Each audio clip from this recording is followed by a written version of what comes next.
Welcome back. I hope you enjoyed morning tea and that you got to meet some of the fantastic scientists who are here today.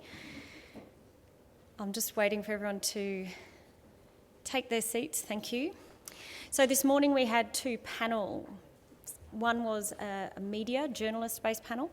One was more of a government relations lobbyist panel. They are just two of the interested parties who report on and influence policy and politics, but they're not the only ones. And so if there are any public servants in the room after this morning who are feeling a little bit unloved, don't worry. We have a very senior bureaucrat as our next speaker, and we're very privileged to have Martin Hoffman with us today. Martin spoke at Science Meets Policymakers, which is Science and Technology Australia's other major event, about a month ago, and his talk was incredibly insightful about the messy nature of the policy-making process.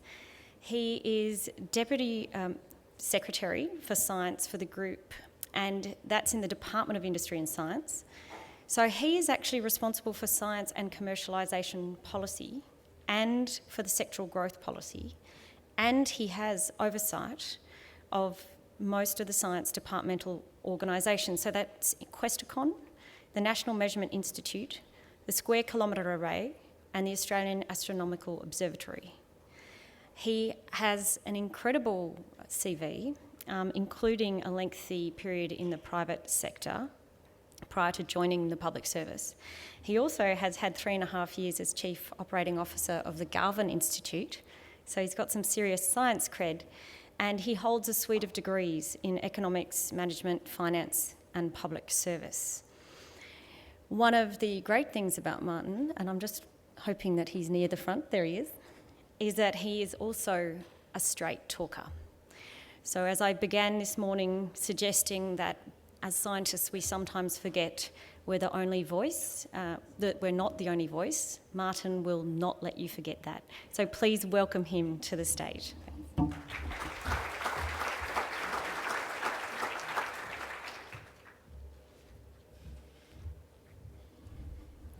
So Emma, thank you for that very generous introduction. And ladies and gentlemen, distinguished colleagues, it is a pleasure to be here. And I look forward to speaking with you for a few minutes, and I'll certainly leave time to engage in some questioning and comments. So as Emma mentioned, I'll talk about the real nature of policy making, and as the title says, sometimes described as the messy nature of that. I might just note that I didn't get the memo about the orange. It just happens that I quite like the colour, and so chose my orange tie this morning. But it does fit quite well as with the Science Meets Parliament official theme. In good academic practice, let me also acknowledge that some of my comments today are drawn from a paper by Halsworth, Parker and Ritter, Policy Making in the Real World, which was written for the UK Institute for Government. And if you want to follow up that paper, which is very good, I can provide the specific reference later. So we'll talk first about theory. And when you're studying policy making or government or political science, etc., there are a range of theoretical models for the policy process. These are typically policy cycles. They see the process as a logical flow between discrete phases. You start with some form of problem identification, set some objectives, generate options, do some analysis and comparison, hopefully evidence-based, make a decision, implement, and then ideally evaluate what you did, and then repeat the cycle again. And this is what is taught, and what in some situations, at some times, public servants attempt to do. One small side note, little sidebar of advice. When you meet public servants, etc., call them public servants. Don't call them don't call them bureaucrats. It's a term we don't like. And being a public servant is a noble and honourable thing, and most of us, almost all of us, take it very seriously. Bureaucrat has that unfortunate negative connotation. That was an aside. Let me continue. So policy cycle theory, fine. We also then get told that our policy making should have a range of desirable qualities to it. We've got to be innovative and consultative, notwithstanding that sometimes those two things might be in tension. Forward-looking, we're trying always to be joined up and whole of government. We're also trying to be citizen-centric these days and outward-looking, and of course digitally enabled. And we're pretty tired just getting through the list. So, and we use a range of structures for our policy making. These days, increasingly temporary task forces, often are across department. Permanent strategy units are appearing or have appeared over the last decade or so, as well as more traditional coordination mechanisms between departments. But of course, even you all will know that that model of this nice sequential cycle of phases is pretty unrealistic. There's a big gap between theory and practice because the practice is a lot messier, and you can pretty much be at any stage in that cycle at any point in time, or at multiple points in that cycle at any point in time. And of course, the real problem is that that theory of policy making in that cycle ignores or treats as a separate thing the issue of politics, the roles of the minister, and increasingly these days, the minister's office in the creation of policy. And that's what I'll go on to talk about. What this means is that much of policy making can seem to be somewhat ad hoc, with much left to chance, to personality, and individual skills. And this can sometimes be dispiriting or concerning to people. But I will go on to explain why that's not necessarily the case. But there are obviously four main problems with the model that I've outlined, the theoretical model of policy development. Clearly, we don't work in neat, distinct stages. It's a lot more iterative or a lot more co-joined. It fails to deal well enough with the need for full policy design, where you're thinking about the implementation issues and how you're going to deliver the policy at the time you're deciding what the policy should be. We still sometimes don't do that very well, but there's an increasing emphasis on the need to be aware of designing right through to implementation rather than just making a decision and then moving to think about how you'll actually do it. One of the biggest problems, of course, is that much policy making is determined or initiated or settled by events. And the famous phrase of Harold Wilson, I think, politics is events, dear boy. These can be external events, often crises. So for an example, we have significant policy making right now going on around country of origin labelling for food.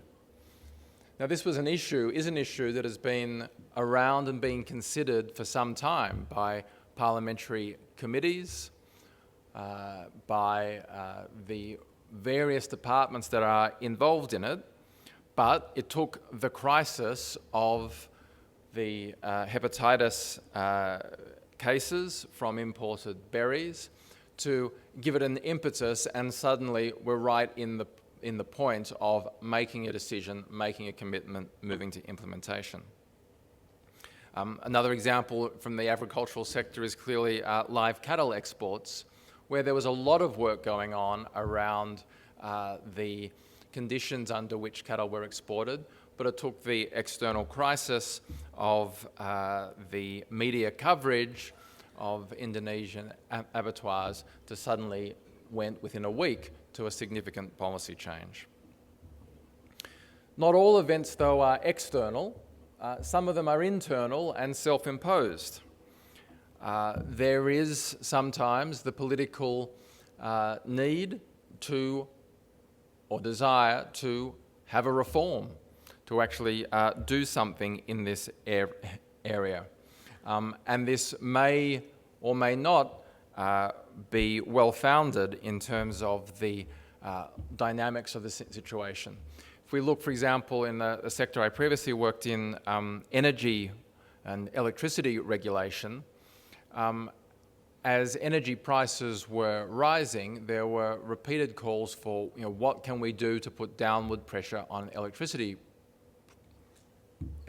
prices, when of course, they're set through a regulatory mechanism that has a 5-year reset, and there's very little you can do other than get the rules right for the next reset. Having done that, we're now seeing significant downward pressure on prices, particularly in New South Wales with the draft determination by the Australian Energy Regulator. So significant that there are concerns about have the rules gone too far in the other direction. The other source of events is actually the election cycle itself.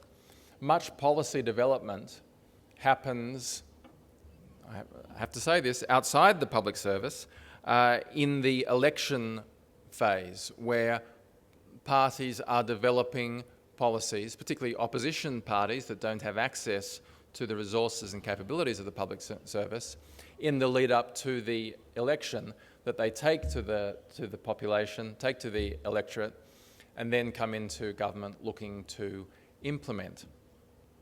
So the theory of policy development ignores often that significant driver of election cycle developed policies. And it's something you all should be well aware of. The last problem, of course, is that the effects of policies are often indirect, diffuse, or take time to appear. So this idea that we've identified a problem, we've got a policy solution, we implement, we evaluate, and then we start again, can be difficult because problems are often referred to as wicked problems, where the causes are multiple. Impacting on one part of that with a policy will just cause the problem to pop up somewhere else in a different form. And so we're dealing increasingly today with a wider system of overlapping problems, objectives, actions, culture, etc. So I don't think it's too hard an ask for you to sort of agree that the idea of the policy cycle that we get taught in Political Science 101 is in some ways a comforting fairy tale. It's imposing a specious order on a complex reality. And the problem, of course, is that that politics has been left out of it as well. It's probably the overriding issue. I'm told that in many languages it's the same word for policy and politics. But I think in English and the Westminster system, they're seen as being very separate. We like to think that good policy is good politics. And as an optimist and a believer in our system overall, I believe that's still to be largely the case. But the formal model sees politics as external to policy, as a context, or as something to be managed. And this grows from a view that is perhaps attractive to scientists or technocrats, that policy can be or should be some form of higher activity based on pure analysis, on evidence, and not troubling itself or above the grubby realm of politics. This is unrealistic, clearly, flawed as well, and I think also undesirable. Because at the end of the day, we have to see politics as a vehicle for values.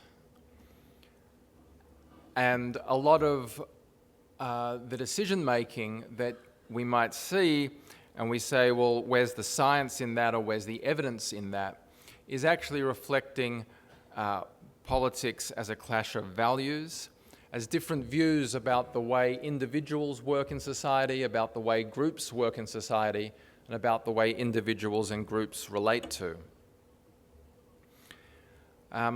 And so I think that's a fundamental sort of point to hold to.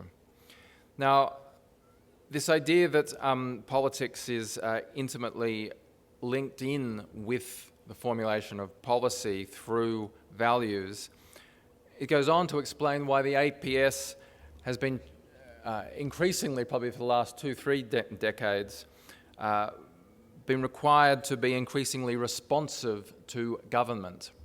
We talk about that word a lot, the public service being responsive to the government of the day. And that is our obligation and our duty. However, we have in fact at times been criticised for being too responsive. And various reports and royal commissions in terms of the home insulation program makes that point. The lesser-known review by Bill Scales of the NBN policy also makes that point. So we are seeking always this balance between being responsive and also being an enduring institution. So I'd say in the end that, before I'll draw out a few lessons for scientists engaging in policy to finish, but in terms of policy making then, I believe firmly that good policy emerges from a combination of the political and the technocratic. The political is the one that gives you the mobilizing support, the management of opposition, the presentation of a vision, and linking to the values and aspirations of society. And these are all essential, I believe, for successful policy. The technocratic gives us the evidence of what works, ideally robust policy design through to implementation, and realistic implementation plans. And so the takeouts that I'd have are 5. Firstly, beware the attractions of what I've called previously the benign technocratic dictator, or the attraction of being the philosopher king.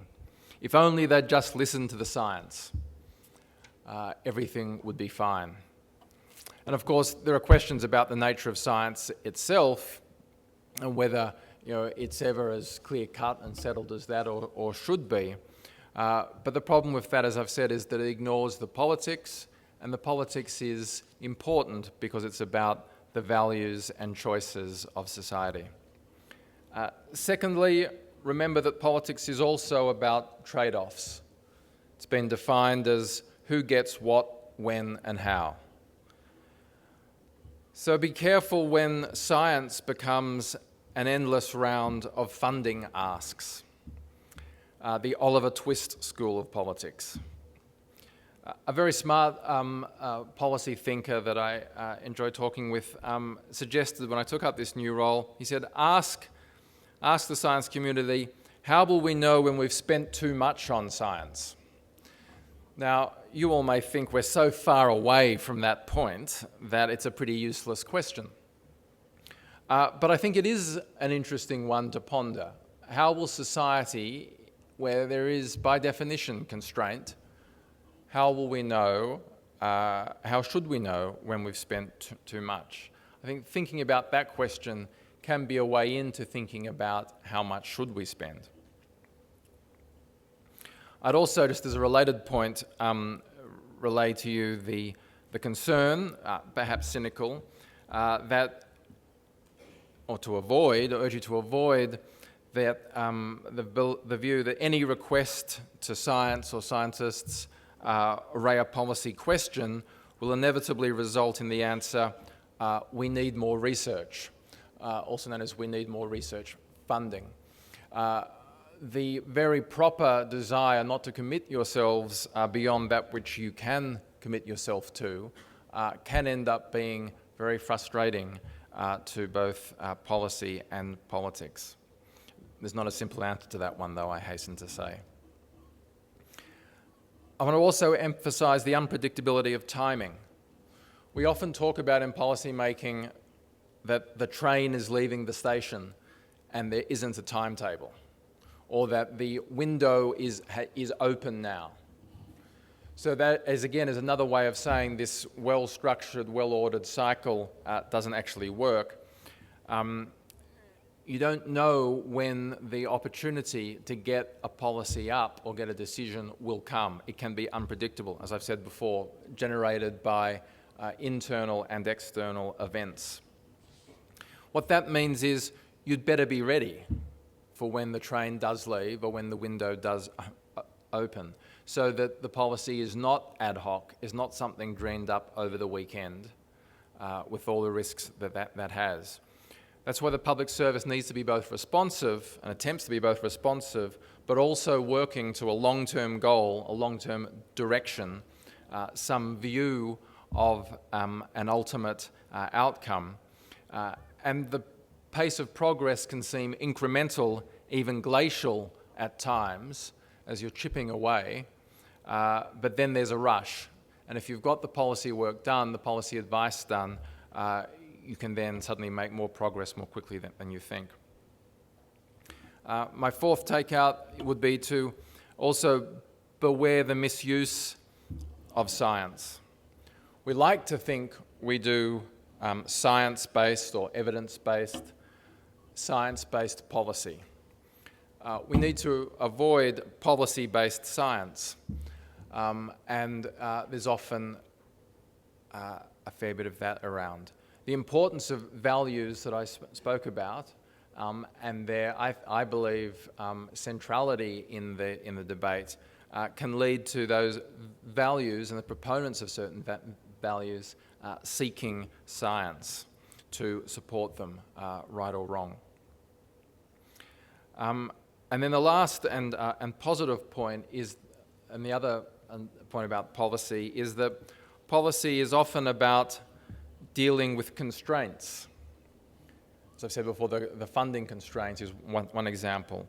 And the art of policy making has been defined as testing which constraints are truly binding and which ones can be pushed and prodded.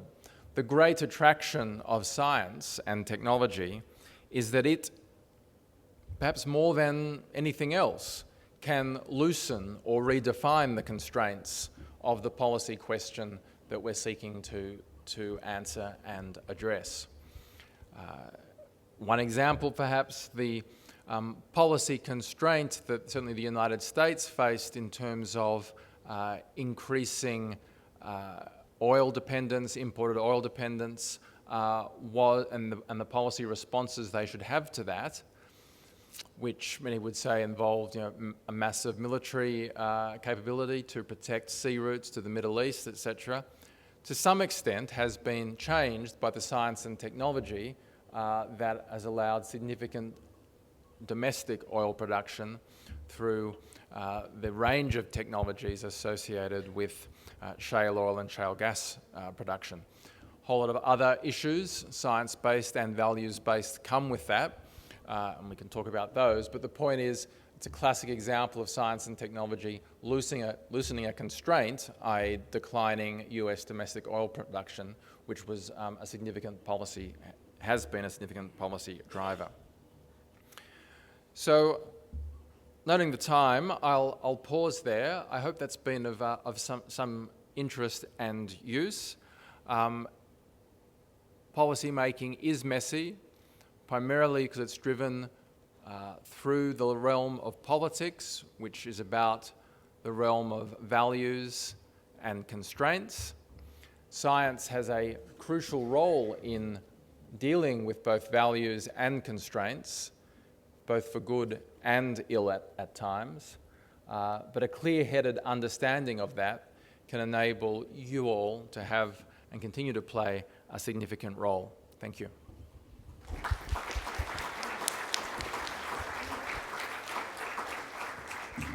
So as I said, I'm very happy to take some questions. I think there are roving mics by the good team, and I think it's been done before.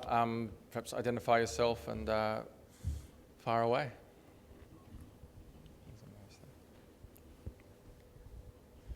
Hi, Martin. I'm Matt Wenham from the Australian Academy of Technological Sciences and Engineering.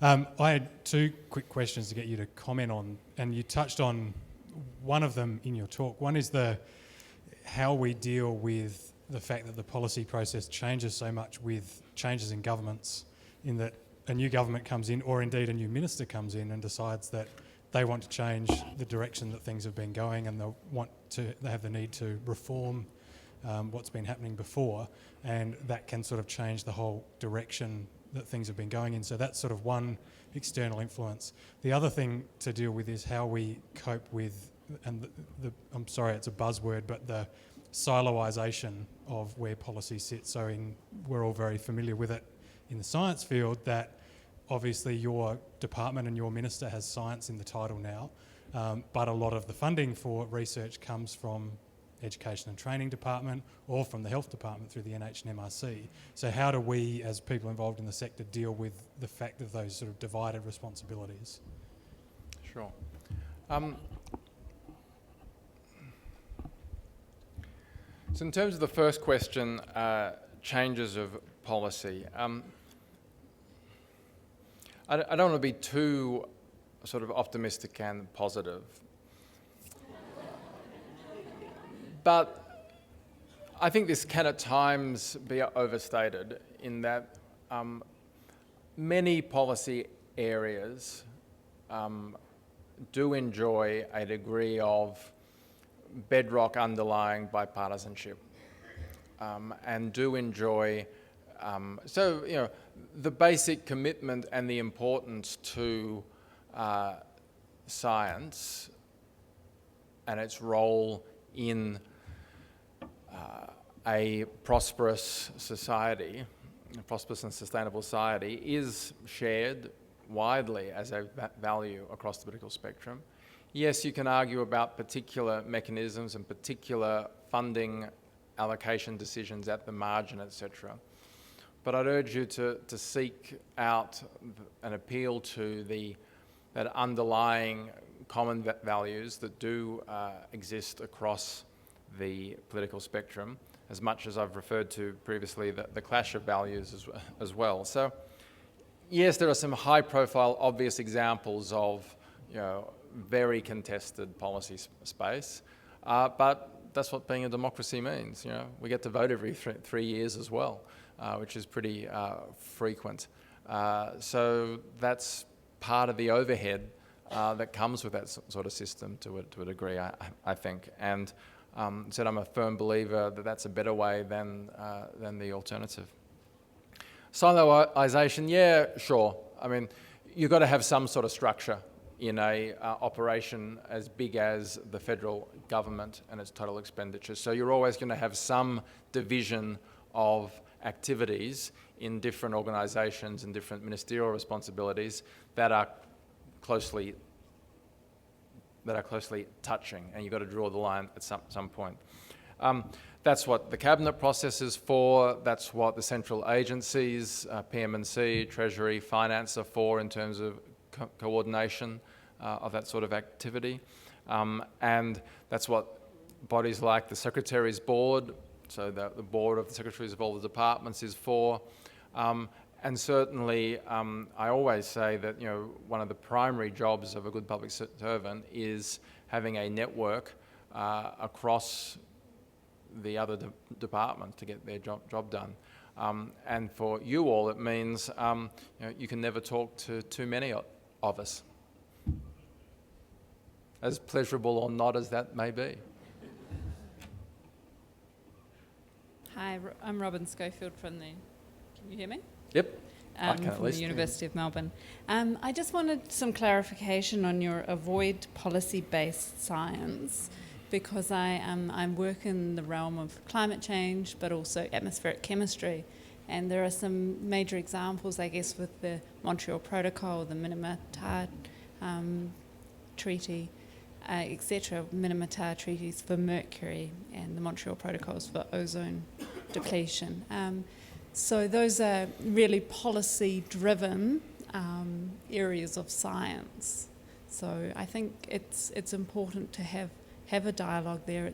It's great to have that policy-driven science. as well. Sure. So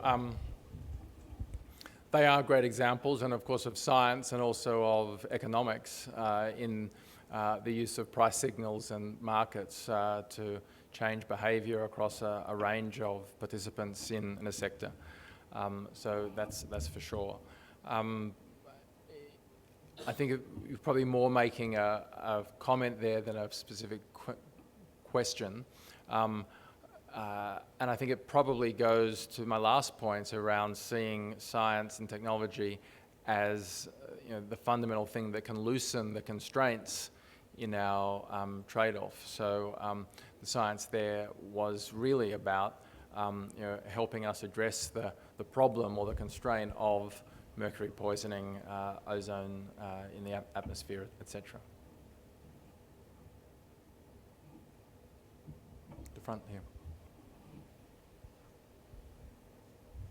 I'll just speak up. Oh no, you're right behind you. Oh, sorry. Okay. Thank you. Alan Williams from NCI.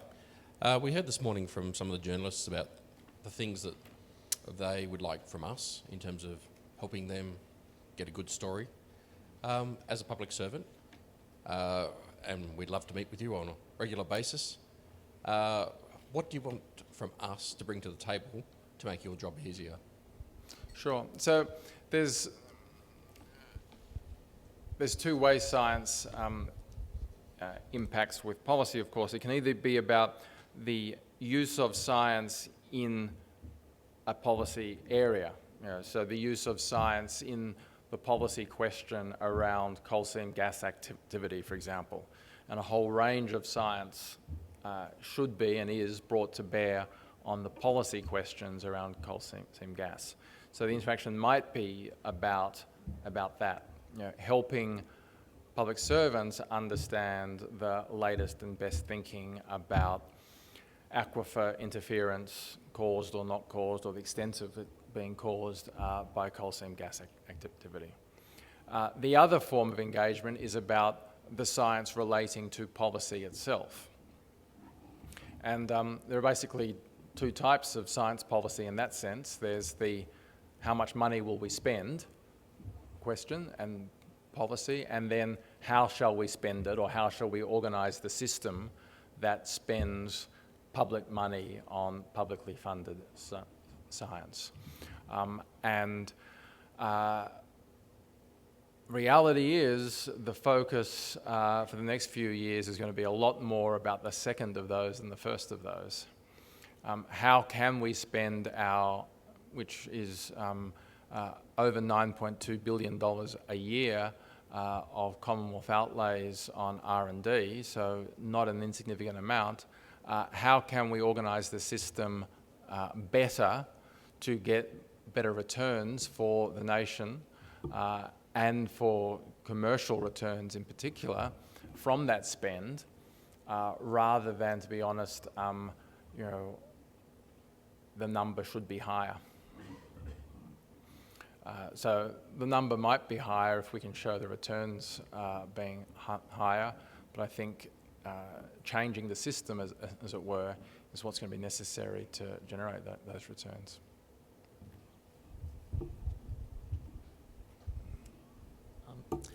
Harry Rolfe, National President, Council of Australian Postgraduate Associations, and also a PhD candidate at the University of Tasmania. You started your presentation by talking about how events often drive policy. How can evidence, or how can we as scientists look to see evidence drive the creation and the outcomes of policy? Yeah, so that's a good. I mean, the point there is good public servants will be in a particular field seeking to have an evidence base, a knowledge, an understanding, and a general long-term direction of development in that sector or that topic area. And when an event happens, they're able to draw upon that rather than reacting to whatever can be found in the quick Google search. And so science's role to be engaged with the public service on assisting them to have those network of contacts, that understanding, etc., helps ensure that when a system is event-driven, often in policy development, that it is still drawing on a sound underlying base. Hi, Mike Collins from CSRO. Just wondering, based on that rapid decision-making process, can you explain to us how ministerial staff and political staff are involved in that process and the sort of policy on the run sort of process? Sure. So formally, under the various acts, the ministerial, what's it called, the Ministerial Staff Act or something like that, MOPS is what it's short for, and the APS Act, staffers have no formal authority. The only authority they have is through their minister, and speaking for their minister, the authority then flows down through the secretary of the department and his or her delegations to staff. That's the formal legal position, and it's important and real to understand that. Clearly, staffers, though, these days are incredibly important, and again, good public servants work very hard to have a good and effective relationship with the staffers in their minister's office. So they are, a good staffer is seeking to also have a network of contacts, of advisors, of sources of advice.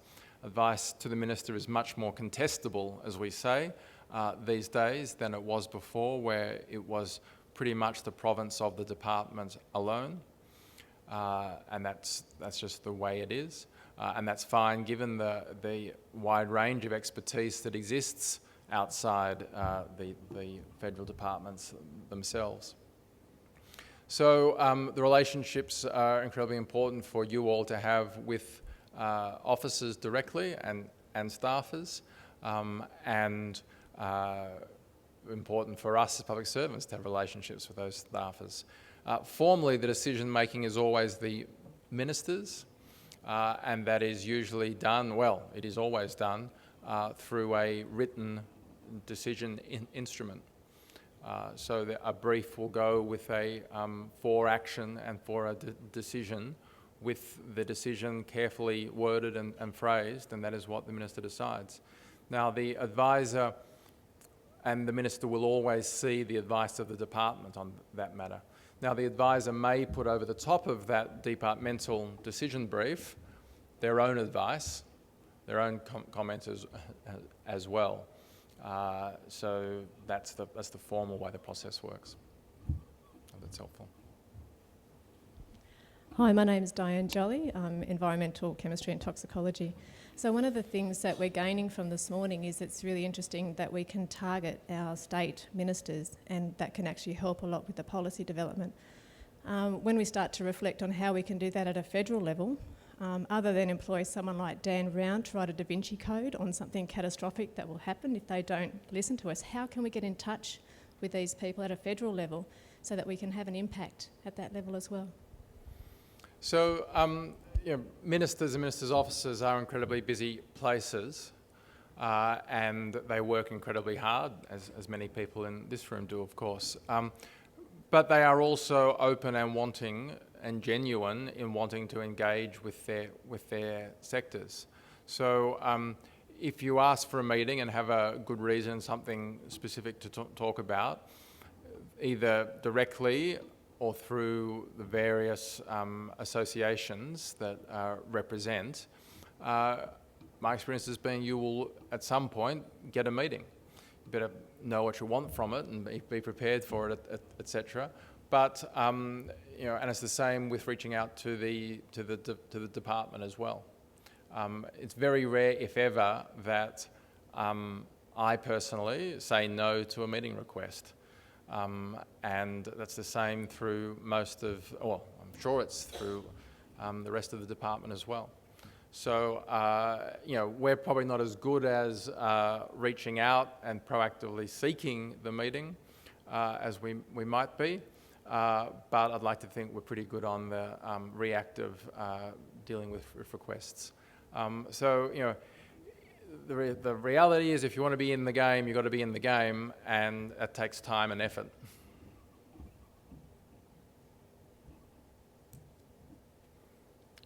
Got my big screen says I've got 2 minutes and 20 seconds left. So that's probably time for one more given the length of answers I give. No? Well, once again, I do hope that was useful. Look forward to the rest. I hope the rest of the session goes well for the rest of today. And I look forward to seeing you this evening up at Parliament House when Minister McFarlane will speak as well. Thank you.